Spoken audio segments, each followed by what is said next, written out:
آپ صلی اللہ علیہ وسلم نے 2 قبریں دیکھی، نئی قبریں، تازہ قبریں.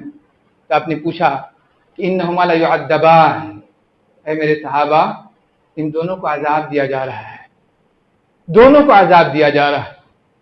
اور عذاب کیوں دیا جا رہا ہے؟ کسی بڑے گناہ کی بنیاد پر نہیں، مطلب ایسا گناہ جس سے بچنا مشکل تھا، ایسا گناہ جس سے بچنا مشکل تھا، ایسا کوئی گناہ نہیں، بہت معمولی گناہ جن سے بچنا بہت آسان تھا، بہت آسان. بڑے گناہ ہے یہ، گناہ چھوٹے نہیں ہیں، بچنا آسان ہے اس لیے اس کو چھوٹا کہا گیا. ان سے بچنا آسان ہے. آدمی اپنے آپ کو سنبھال کے رکھے، کیوں کسی کے بارے میں کچھ کہے، کیوں کسی کے بارے میں کچھ کہے؟ کیا ضرورت ہے مجھے کہنے کی؟ کیا مل رہا ہے؟ ہم جس سے کہہ رہے ہیں وہ کیا کر رہا ہے؟ چائے پلا رہا ہے تو ہم سے بھی چائے پی رہا ہوگا، کبھی تبھی پلا رہے ہیں، نہیں پلاتا. صرف چغلخوری کی بنیاد پر اگر اسی کی ڈیوٹی دی ہو تو پھر الگ بات میں کہا جائے بھائی ڈیوٹی ملی، آپ تنخواہ پا رہے ہیں، اس کے بدلے کچھ نہیں ملتا. بلکہ جس سے ہم کسی کی چغلخوری کرتے ہیں، جس سے ہم کسی کی غیبت، اس کی نگاہ میں بھی گر جاتے ہیں. کہتا ہے بھائی اس سے بچ کے رہنا، اگر ادھر کی ادھر پہنچا رہا ہے تو ادھر کی ادھر بھی پہنچا رہا ہوگا، سنبھل کے رہنا. اس سے ہماری اپنی عزت، خود کی عزت تباہ ہو جاتی ہے، ملیا میٹ ہو جاتی ہے. تو اللہ کے رسول صلی اللہ علیہ وسلم نے فرمایا انہما لیعذبان وما یعذبان فی کبیر اما احدہما فکان لا یستتر من البول، اس میں سے ایک پیشاب کے چھینٹوں سے نہیں بچتا تھا، پیشاب کے چھینٹے سے نہیں بچتا تھا. استنجا کرنے کی بات نہیں کہی جا رہی، دھیان رکھیں کہ استنجا نہیں کرتا تھا، ہم تو استنجا ہی نہیں کرتے، استنجا کرتا تھا لیکن چھینٹے سے نہیں بچنے کی کوشش کرتا تھا. ایسی جگہ بیٹھ گئے جیسے اللہ کے رسول صلی اللہ علیہ وسلم کے بارے میں آپ نے سنا ہوگا کہ جب آپ کسی جگہ بیٹھتے مٹی نرم دیکھ کر بیٹھتے تھے تاکہ چھینٹا نہ پڑے، اور اگر مٹی نرم نہ ہو تو اس کو بھربھرا کر لیتے تھے تاکہ چھینٹا نہ پڑے. قبر کا عذاب ہو رہا ہے کس وجہ سے؟ پیشاب کے چھینٹے سے نہیں بچ رہا. اور دوسرے کے بارے میں فرمایا اما الاخر فکان یمشی بالنمیمہ، اور رہا دوسرا، ایک قبر والا پیشاب کے چھینٹے سے نہیں بچتا تھا اور دوسری قبر والا غیبت سے نہیں بچتا تھا، چغلخوری سے نہیں بچتا تھا، ادھر کی بات ادھر اس لیے پہنچاتا تھا تاکہ دونوں میں جھگڑا ہو جائے. تو غیبت، چغلخوری، بہتان تراشی، الزام تراشی جو بھی ہم زبان سے کرتے ہیں، اب زبان سے مراد صرف زبان ہی نہیں، موجودہ زمانے میں دوسری زبان نکل آئی ہے، میسنجنگ، موبائل پر ادھر سے ادھر پہنچائے جا رہے ہیں، وہ بھی اس میں شامل ہے، وہ دوسری زبان جو زیادہ لمبی ہے. جس طرح سے بھی ہم زبان سے، قلم سے، موبائل سے، نیٹ سے، ای میل سے، جس طریقے سے بھی ہم کسی کی غیبت کرتے ہیں، ہم کسی کی چغلخوری کرتے ہیں، ہم کسی پر الزام تراشی کرتے ہیں، یہ ساری کی ساری چیزیں انتہائی خطرناک. اللہ رب العالمین سے دعا ہے کہ الہ العالمین ہمیں زبان کی تمام برائیوں سے بچنے کی توفیق عنایت فرمائے، ہمیں زبان کی تمام لغزشوں سے بچائے، اور اس کائنات میں بھی اس بنیاد پر عزت سے نوازے، اور جب اس دنیا سے مر کے جائیں تو اللہ رب العالمین وہاں بھی ہمیں عزت سے نوازے. آمین. وآخر دعوانا الحمد للہ رب العالمین.